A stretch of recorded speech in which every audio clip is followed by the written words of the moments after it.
مولانا ظفر الدین بہاری علیہ رحمہ کہتے ہیں بچے مدرسے کے باقی سارے لوگ سب کو جمع کیا گیا، چونکہ اس طرف سے تھوڑا خطرہ تھا ہندوؤں کی جانب سے۔ کہا جناب یہ بڑے دشمن ہیں اسلام کے، تو اس طرح کرو کہ 2-3 بچوں کی ڈیوٹی لگائیں یا کچھ لوگوں کی یہاں رات کو پہرا دیا جائے۔ ٹھنڈ بھی بڑی زیادہ تھی، کھڑا ہونا بھی مشکل تھا۔ اعلیٰ حضرت رحمۃ اللہ علیہ عشاء کی نماز کے بعد جلدی حجرہ خاص میں تشریف لے جاتے تھے۔ اس رات جب دیکھا نا باہر شور ہو رہا ہے تو اسی طرح سر پہ ایک رومال لپیٹا تو باہر آ گئے، کہنے لگے کیا شور ہے؟ کہ حضور سردی ذرا زیادہ ہے تو یہاں کسی کی ڈیوٹی لگانی ہے پہرے کی۔ 2 منٹ خاموش رہے، پھر فرمانے لگے کوئی ضرورت نہیں، جاؤ سو جاؤ سارے جا کے، کوئی ضرورت نہیں، جاؤ اپنے اپنے کاموں کو، کوئی حاجت نہیں، پہنچ جاؤ۔ کہا حضور مہربانی کرے، وہ طے ہونے لگا تھا، فرمایا میری وجہ سے کیوں کوئی ساری رات بیدار رہے؟ جاؤ تمہیں کہا نا آرام کرو۔ لوگ سو گئے۔ صبح فجر کی نماز پڑھ کے اعلیٰ حضرت رحمۃ اللہ تعالیٰ علیہ جب سیڑھیاں اتر رہے تھے رضا مسجد کی، تو وہ جس ہندو کی جانب سے زیادہ خطرہ تھا وہ سیڑھیوں پہ بیٹھا تھا، مسجد کی سیڑھیوں پہ۔ سب لوگوں کی توجہ ہو گئی، کہنے لگا مولانا میں کلمہ پڑھنے آیا ہوں، مجھے کلمہ پڑھا کے مسلمان کریں، میں کلمہ پڑھنے آیا ہوں، مسلمان کریں۔ لوگوں کی توجہ، اعلیٰ فرمانے لگے نہیں ابھی تو انتظار کر، تھوڑی دیر کے اچھی طرح سوچ لے، جذباتی فیصلہ نہ کر کہ تو آ رہا ہے۔ یہ کہہ کے جب 2 سیڑھیاں نیچے اترے اس کے پاس سے تو اس نے پیر تھام لیے، کہنے لگا اب ایسے تو نہ کرو، رونے لگا۔ اعلیٰ حضرت رحمۃ اللہ نے کلمہ پڑھایا، کچھ باتوں کی نصیحت فرمائی، تشریف لے گئے۔ گھیرنے والے گھیر کے بیٹھ گئے، کہنے لگے ہمیں بھی بتا بدلا کیسے ہے؟ کہنے لگا دیوار گر گئی، آدھی رات کے وقت، آدھی رات تک انتظار کرتا رہا، پہرے دار کوئی نہیں، تو 2 تلواریں لے کر جب میں ان کے مکان کی جانب بڑھا، میں نے کہا آج گردن کاٹوں گا اور کاٹ کر کے نکلوں گا۔ کہتا ہے جب میں قریب آیا تو 2 شیر کھڑے تھے، اوپر سے پلٹ کے آیا تو پھر کھڑے تھے، ادھر سے پلٹ کے آیا تو پھر کھڑے تھے۔ فرماتے ہیں میں 2 گھنٹے کے بعد آیا تو پھر پلٹ کے کھڑے تھے، میں پھر 1 گھنٹے کے بعد آیا، سحری کا وقت ہوگا تو پھر پلٹ کے کھڑے تھے، اب میں ڈر کے بھاگا۔ کہتے فاضل بریلوی نے اپنی کھڑکی سے منہ باہر نکالا، کہنے لگے اور کتنا تجربہ کرے گا؟ مجھے تو لاوارث سمجھتا ہے؟ لاوارث ہوں میں، اور کتنا تجربہ کرے گا؟ بس کر، مان جا۔ میں نے کہا حضور یہ کون ہے؟ مجھے بتائیے تو صحیح یہ کون ہے؟ تو کہنے لگے میں نے ساری زندگی رسول اللہ کی عظمت کا دفاع کیا ہے، ساری زندگی غوث اعظم کے نعرے لگائے ہیں، ابھی تو یہ مدد صرف غوث پاک جیلانی کی بھیجی ہوئی ہے، ابھی تو غوث اعظم کی بھیجی ہوئی مدد ہے، مولا علی ابھی پیچھے ہے، 2 جہاں کے محبوب ابھی اس سے پیچھے ہیں، وہ تو ابھی پیچھے ہیں، پیچھے کھڑے ہیں کہ ضرورت پڑی تو ہم بھی تیار بیٹھے ہیں۔ بھائی آج رواج ہو گیا، رواج، میں نے 2-4 دن پہلے بھی کہا تھا، لوگ کہتے ہیں نہیں کوئی نہیں ضرورت، سامنے سارا کچھ نظر آ رہا ہے۔ او خدا کے بندو یاد رکھو، نسبت ہے بڑی چیز، جانے تو وہ دور میں اگر کسی کو نسبت میسر آ گئی نا، نسبت، خالی دامن ہی مل گیا، تیرے ہاتھ میں کچھ ہے تو ہونی چاہیے نا، خالی دامن تجھے کسی کا میسر آ گیا تو بچ گیا۔ اپنی نسبتوں کی حفاظت کرے، ان کو مضبوط کرے، ان پر محنت کرے، ان پر توجہ رکھے۔ یہ نسبت جو ہوتی ہے نا، نسبت، یہ دیکھیں نا ایک گتا ہے، عام کتاب کو لگا ہوا ہے تو جہاں مرضی رکھ دو، اس کی کوئی قدر نہیں، لیکن جو گتا قرآن مجید کو لگ گیا ہے اس کو بغیر وضو چھونا جائز ہے۔ ایک پٹھے پہ اینٹ بنی ہے، جو باتھ روم میں لگ گئی وہاں بغیر جوتے کے جایا نہیں جا سکتا، اور جو مسجد میں لگ گئی وہاں جوتے پہن کے جایا نہیں جا سکتا۔ یہ نسبت ہے بڑی چیز، اگر میسر آئے نصیب ہو، اپنی نسبت کو مضبوط کر کے رکھا کریں، اس کی جولانی کا مظاہرہ کیا کریں، اس نسبت میں روز توانائی آنی چاہیے۔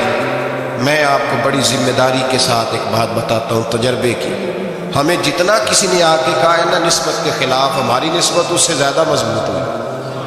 ہمیں جتنا کسی نے آ کے کہا ہے نا جی آپ کو کیا ملا، آپ کو کیا ملا، تو ہم نے اتنا کہا یار جیسے جیسے تو کہتا جاتا ہے ہماری تو نسبت میں اضافہ ہوتا جاتا ہے، ہمارا تو مزاج بدلتا جاتا ہے، روز ایک نیا پردہ کھلتا ہے، روز ایک نیا رنگ واضح ہوتا ہے، روز ایک نئی توانائی۔ ابھی تھوڑے دن کی بات ہے، ایک مولانا شرف الدین صاحب ہے، مفتی صاحب، میرے حضرت صاحب کے مرید ہوئے، مفتی تھے، عالم آدمی تھے، سرکار تاج الشریعہ، ہمارے شہر سے بیعت کی۔ اب ہمارے حضرت صاحب کا اس وقت حال وہی ہے، وَرَأَيْتَ النَّاسَ يَدْخُلُونَ فِي دِينِ اللَّهِ أَفْوَاجًا۔ اب فوجوں کی فوجیں لوگ آتے ہیں. ہم نے دیکھا ہے صرف خالی مرید ہونے والے بار سینکڑوں کی تعداد میں ہزاروں لوگ بیٹھے ہیں کہ صرف بیعت اتنا کہہ دیں ہم نے قبول کیا. اس عالم میں جہاں حضرت صاحب کا اعلان ہو جائے کہ تشریف لا رہے ہیں وہاں لاکھوں کا مجمع جمع ہو جاتا ہے اور ایک جھلک دیکھنے کو لوگ ترستے رہتے ہیں. یہ کیفیت ہم نے دیکھی. وہ دور گزر گیا. کبھی ایسا بھی ہوتا تھا ایک میں ہوتا تھا ایک تو ہوتا تھا اور تیسری تنہائی ہوتی تھی. وہ دور بیت جاتا ہے. وہ لمحے کسی کسی کو نصیب آتے ہیں. حضرت کا وہ مولانا شریف الدین صاحب کہتے ہیں مرید ہوا تو مرید ہوا مجمع میں رسی حضرت پھینکتے ہیں یا چادر پھینکتے ہیں تو پکڑ کے مرید ہوا تو ساتھ ساتھ اور چادریں باندھی تھی لوگوں نے پکڑی ہوئی تھی. ایک مولانا میں جب بیعت ہو کے آیا ان کو بتایا تو مجھے کہنے لگے یار تو ایسی جگہ مرید ہو گیا جو تیری بات بھی نہ سن سکے, جن کو تو دکھڑا بھی نہ سنا سکے, جو مصروف ہی بڑے رہتے ہیں. کہاں مرید ہو گیا تھا؟ ایسے پیر کا بیعت ہوتا جہاں تو جاتا وہ تیرے پاس آتے, گفتگو ہوتی, بات چیت ہوتی.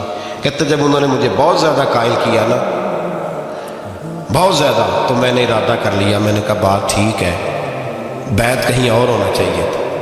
کہتے میں عشاء کے بعد سویا تو حضرت صاحب مجھے خواب میں ملے, خواب میں, اور فرمانے لگے مولانا جب آپ مرید ہوئے تھے تو آپ اس جانب بیٹھے تھے, اس کونے میں آپ تھے, اتنے لوگ آپ سے پہلے تھے, اس حال میں آپ مرید ہوئے تھے, اور جہاں تک بات چیت کرنے کی بات ہے تو آپ نے جو دل میں سوچا تھا وہ میں نے آ کے آپ کو بتا دیا ہے.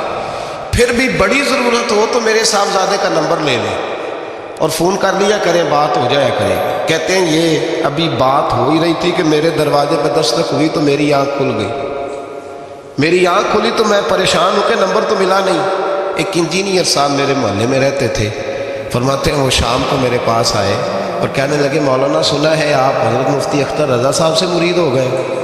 میں نے کہا ہاں. تو کہنے لگے میں ان کے مدرسے میں کام کر کے آیا ہوں, میرے پاس ان کے بیٹے کا نمبر ہے, چاہیے آپ کو؟ نمبر ہے چاہیے. کہتے ہیں نمبر مجھے وہ شام کو گھر آ کے دے گئے.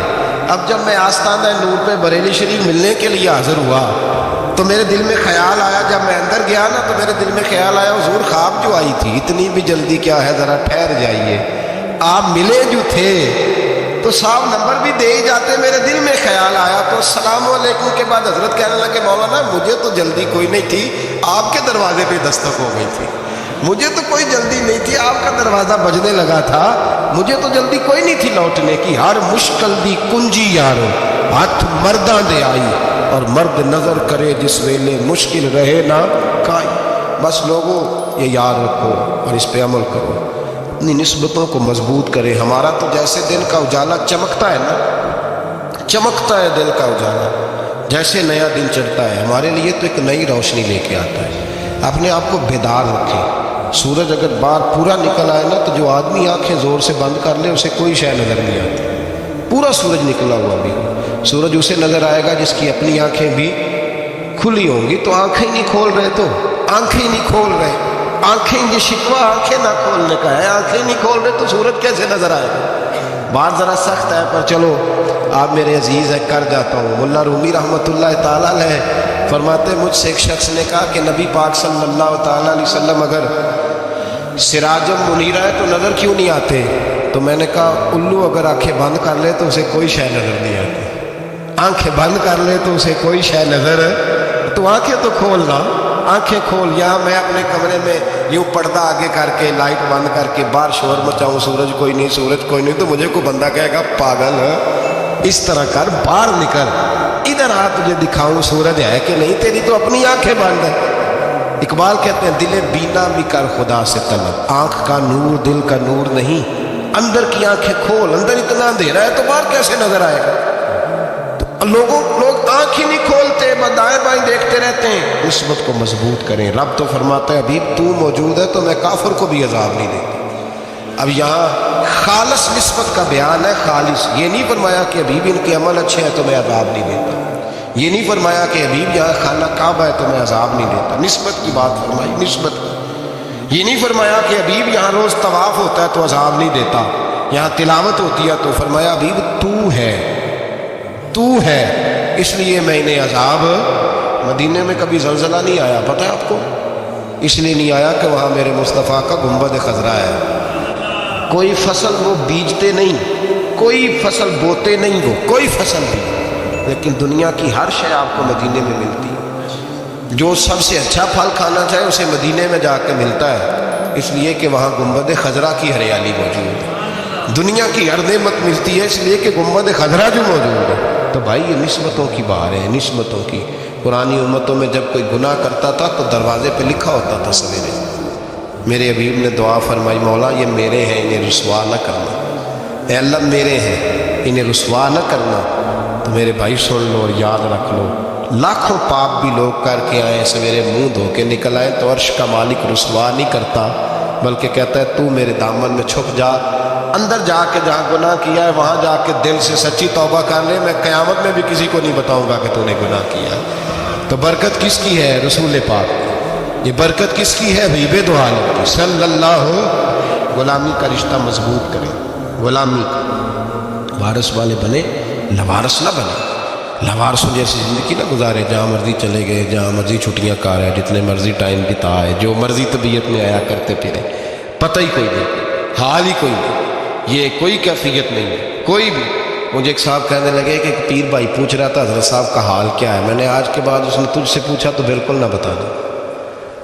وہ کیسا بیٹا ہے، وہ کیسا بیٹا ہے جو پڑوسیوں سے دائیں بائیں لوگوں سے حال پوچھتا ہے، اسے پتہ ہی نہیں، اسے خبر ہی نہیں، اسے تو لمحے لمحے کی خبر ہونی چاہیے، اسے تو منٹ منٹ کا پتہ ہونا چاہیے تھا۔ وہ اس نے کس طرح کی نسبت رکھی ہوئی ہے جس کو ہم سایوں سے پوچھنے پڑتا ہے ذرا پتہ کر کے بتانا حال کیا ہے۔ تو کدھر تھا بھائی، اتنی دیر ہو گئی، تو نے حال بھی کسی اور سے پتہ کرانا ہے۔ میں نے کہا اس کو کہنا آج کے بعد حال پوچھنا ہوا تو خط لکھے، میں بھی جواب لکھ دوں گا، بات ختم ہو گئی۔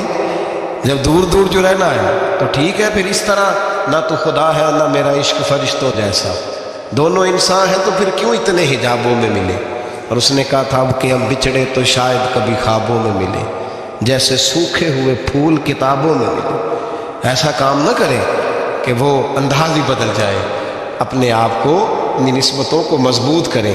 اللہ تبارک و تعالیٰ سے دعا اور التجا ہے کہ اللہ کریم ہمیں نسبتوں کی مضبوطی عطا فرمائے، اور اللہ تبارک و تعالیٰ ہمیں یہ توفیق دے کہ ہم سمجھ جائیں اس بات کو کہ اصل بات ہے کیا، اور اصل کی مضبوطی کتنی ضروری ہے، اصل تک پہنچنا کتنا ضروری ہے۔ اور یہ بھی یاد رکھیں، اماں جب ناراض ہوتی ہے نا، جب اماں ناراض ہوتی ہے تو کہتی ہے بس نکل جاتا ہے، فٹافٹ نکل جاتا، دوڑ جا، کوئی تعلق نہیں۔ ابا بھی کہتا ہے آج آیا تو ٹانگیں توڑ دوں گا، حال ہی کوئی نہیں۔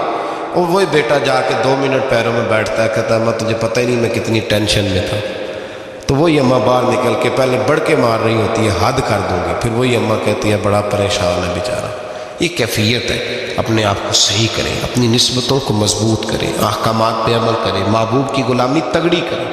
یہ جو سستیاں ہیں، کوتاہیاں، ان کو دور کریں۔ زندگی کا لطف آتا ہی تب ہے جب آپ پورے طور پر اپنے آپ